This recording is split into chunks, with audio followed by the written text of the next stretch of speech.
We are witnessing the greatest miracle in the history of mankind, the salvation of the world from the satanic agenda to enslave humanity. QAnon revealed that a sophisticated plan has been unfolding for many years, and that the future events will prove the events of the past. What exactly does that mean? Well, the death of John F. Kennedy Jr. and his connection to Donald Trump in the plan, as well as various other coded messages, has been hidden inside of past events. Is it possible that we have missed one of the biggest revelations of Q? That Michael Jackson and Donald Trump are connected? Did Donald Trump and QAnon help Michael Jackson to fake his death to escape the Illuminati death sentence and to ultimately join the alliance by providing insight and revelation into the pedophile satanic network of the elite? Michael Jackson was a child star that grew up in the entertainment industry. What did he know? What did he share with Trump? Is Michael Jackson alive, working alongside Trump and JFK Jr. and QAnon to destroy the Illuminati? This video will open your eyes to many things. Do your own research and judge for yourself. But in the words of Q, how many coincidences before it is mathematically impossible? Future will prove the past. You know, when Michael Jackson died, I knew him very well. And everybody was talking about Michael Jackson. They didn't know him. One thing about Michael Jackson, he lived in Trump Tower. He lives in various of my buildings. I mean, he sort of follows me around in the sense of he likes what I have. Well, I know him very well. He's lived in my buildings. Perfect gentleman. We never had one problem. He's a friend of mine. I mean, he's a good guy. You know? I'm going to stick up for him because nobody else is, but I don't believe it. Michael was a special guy. He was with me many, many times, at Mar-a-Lago in particular, in Palm Beach. And so many unbelievable weekends took place with Michael, especially in Palm Beach. Shortly before Michael Jackson died, he attempted to break away from his Illuminati handlers and Sony Records. He went on the offense, openly condemning the company and its CEO, Tommy Mottola, as a devil. Michael also sent a coded message that Sony wanted to kill him. Michael appears fearless, as though he is being protected by an elite force from this satanic cult. Because most entertainers would never openly challenge the Illuminati, was Trump and QAnon protecting Michael as they did JFK Jr. 10 years earlier? Michael also revealed that he was able to outsmart Sony with a crafty business strategy and was leaving a free agent and owning half of Sony Records, a multi-billion-dollar company. Was Donald Trump guiding him to victory? As Michael walked off the stage, he sent a bold threat to the devil, Tommy Mottola, claiming that the executive will be terminated, and makes a bold prediction that the best was yet to come. Was Michael talking about the storm? Yeah!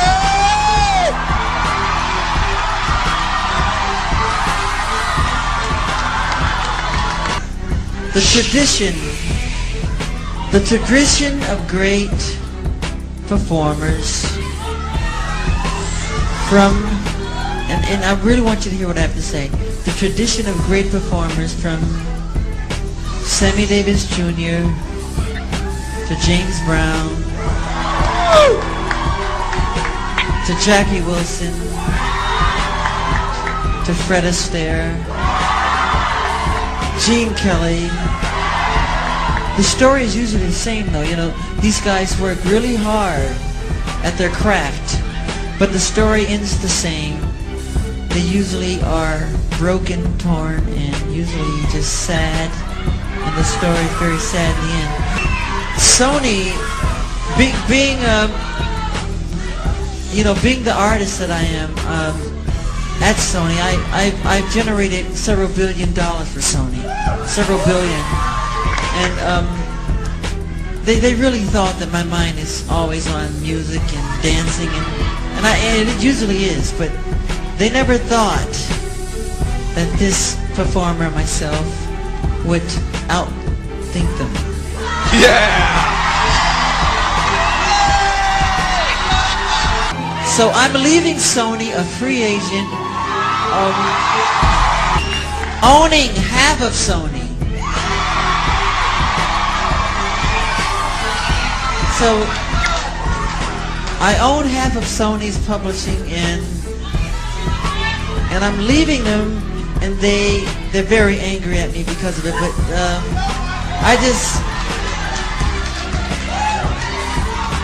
I just did good business, you know.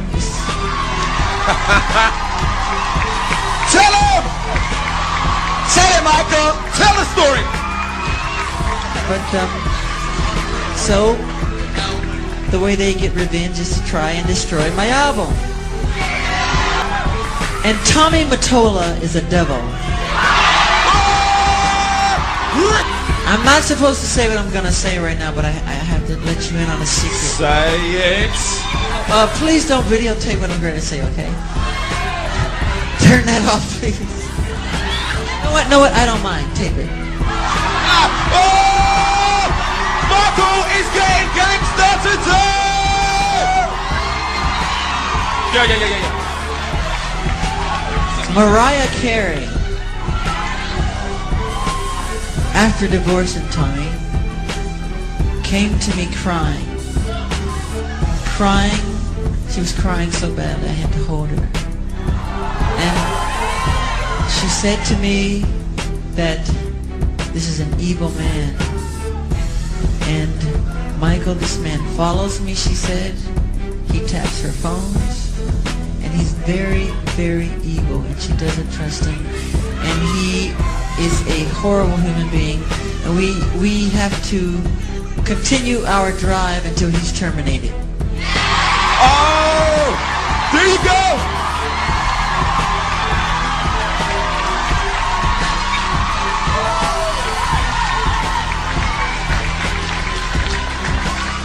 We can't allow him to do this to great artistry. We just can't. I just want you to know I appreciate everything you've done. You've been amazing. You're so loyal, Diana. Everybody, Waldo, all the people here, I love you all. You've been amazing. Thank you! I love you. But still, I promise you, the best is yet to come. Sony will soon own the full rights to some of the biggest names in music. Maribel Abrams joining us live from the NASDAQ market site in New York with details on this deal. Maribel, good morning. Good morning, Owen. This deal has Sony buying out Michael Jackson's stake in music publisher Sony ATV.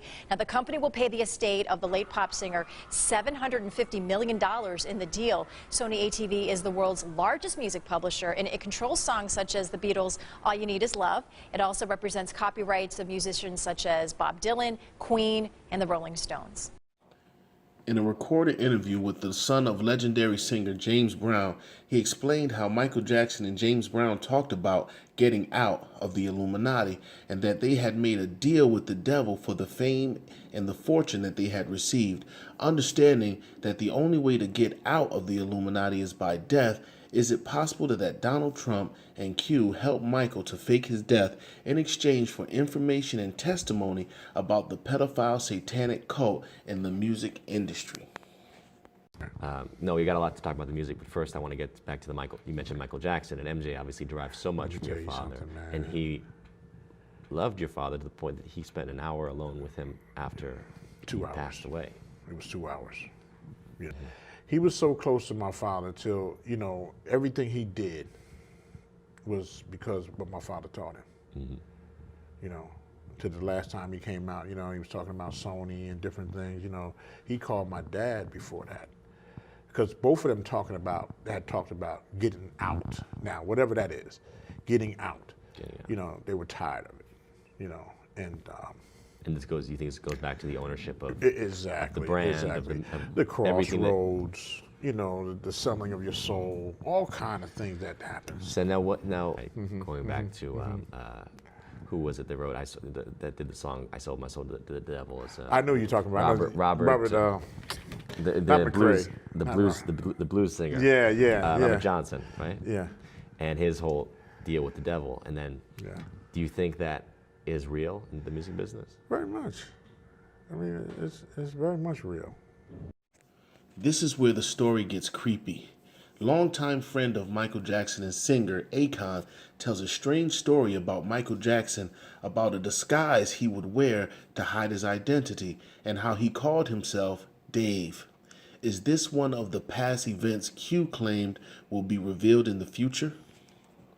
I don't know how we expect to go to the movies, but you know what I'm saying? Like, this is Michael Jackson. Like, how the hell are we gonna actually go to the movies?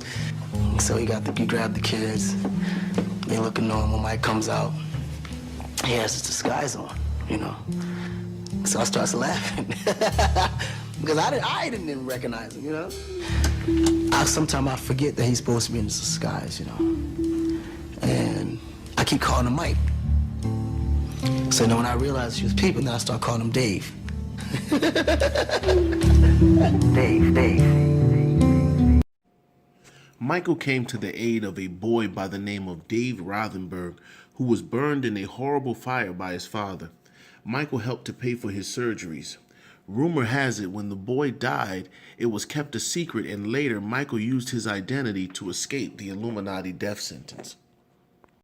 2 decades ago, an unthinkable crime changed David's life forever and made national news.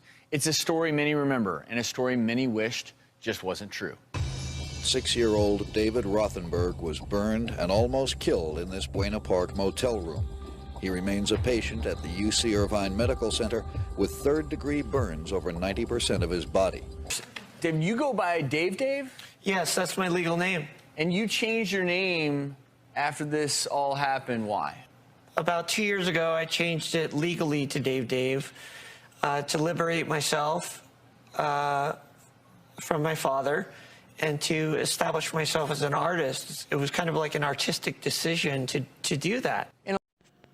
After Michael Jackson died, a man claiming to be Dave appeared on CNN with Larry King, but looks very different from the original Dave and sounds eerie similar to Michael Jackson.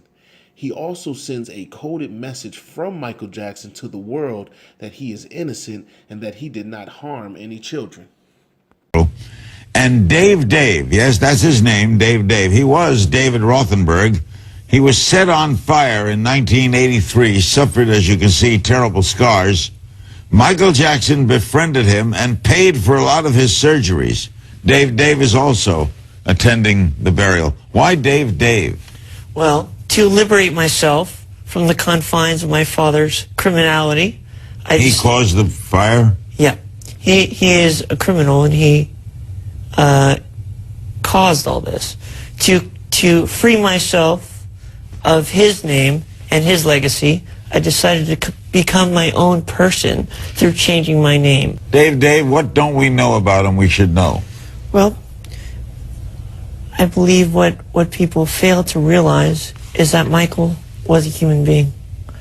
Throughout the years, I think he was kind of stigmatized by the media, and I believe that wasn't really helpful to him or to anybody around him. I believe that Michael was a great person. He has never hurt a soul, and I am happy to have been his friend for all these years. I've been a dedicated friend. To his Encino house. I think I was at the Encino house. To his Encino house. I think I was at the Encino house. To his Encino house. I think I was at the Encino house. Encino house. The Encino house. In the next clip, it shows Michael Jackson getting a high-quality mask put on to show the process of transforming his identity in case people think it is impossible. Look at the eyes. The eyes don't lie. The eyes are the window to a man's soul. Do you see Michael?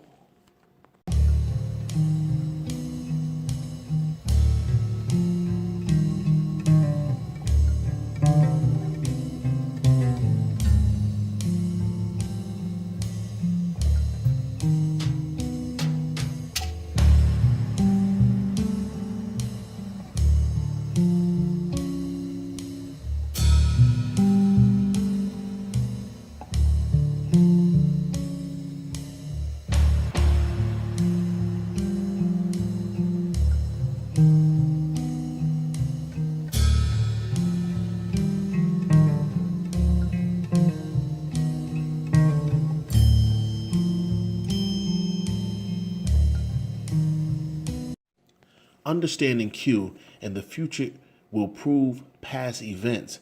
I began looking for the connections. Michael and Trump were clearly connected. Trump was clearly protecting and fighting for Michael. I needed a confirmation, so I looked for a connection between JFK Jr. and Michael Jackson, and this is what I found. The future will prove the past. Both Michael and JFK Jr. both appeared on the cover of People magazine. Also, during the highly publicized case of Ryan White, an AIDS victim during the Bush administration, Trump joins Michael on a trip to support the family. Was this the early phases of the plan to take down the Illuminati? Were they discussing secrets that Michael knew about the evil crimes of the elite, like the creation of AIDS and pedophilia? After a 6-year fight against AIDS, 18-year-old Ryan White is still clinging to life tonight in an Indianapolis hospital. His doctors say that although his condition is critical, he may still pull through this crisis. When President Bush planted a tree today in an Indianapolis park, he called it a symbolic gesture for clean air and new life and dedicated courageous battle against a deadly disease and also against ignorance and fear. Reporter Jeff Flock has more now on Ryan White's condition. It's a shame. He was a great boy, and we're going to do anything we can for the parents. Wonderful parents, wonderful mother. Michael?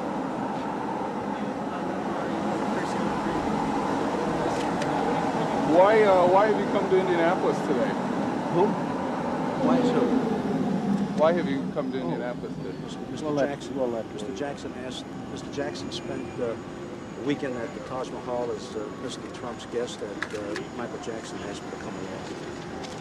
Who are you? Nobody.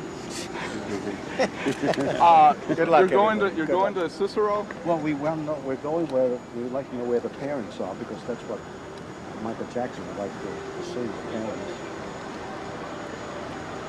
Okay? Well, we're going to find out where it is. Okay, thank you, sir. Can I get your name, sir? I'm a spokesman. Can I get your name? My name is...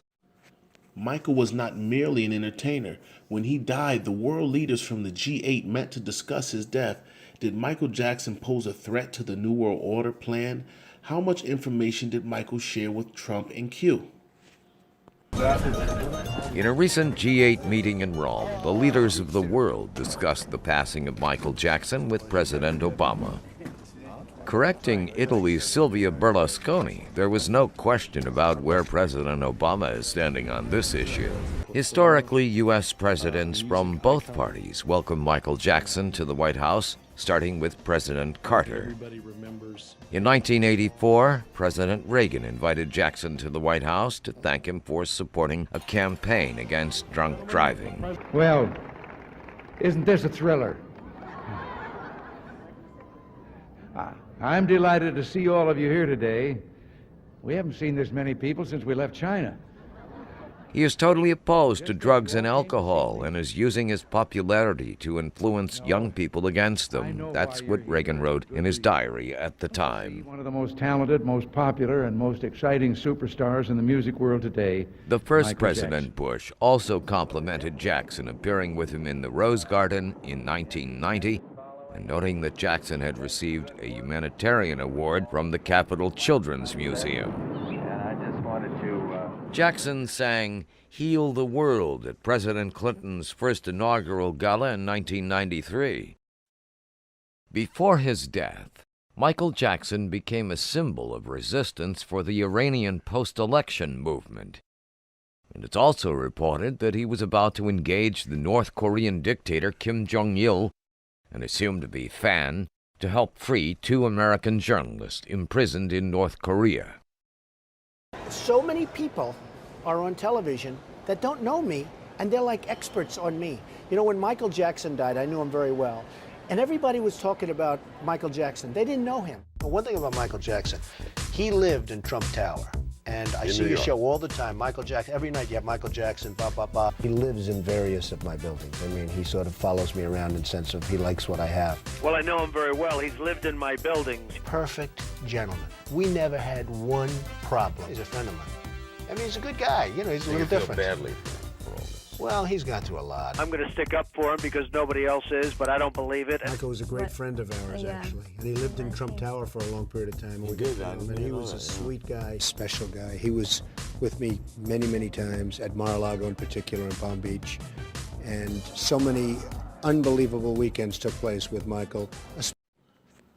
Think about Michael Jackson and his love for children. Rumor has it that the Trump administration and Q used the corona crisis to conduct a covert operation to rescue children from the tunnels of New York and Los Angeles. Is it possible that Michael revealed some of the horrible crimes against children to Trump and Q? Is Michael helping Trump from behind the scenes? Do your own research, come to your own conclusions. But in my humble opinion, I believe Michael is alive, and when he said the best is yet to come, he was talking about the storm, the great day of the liberation of humanity from the cabal.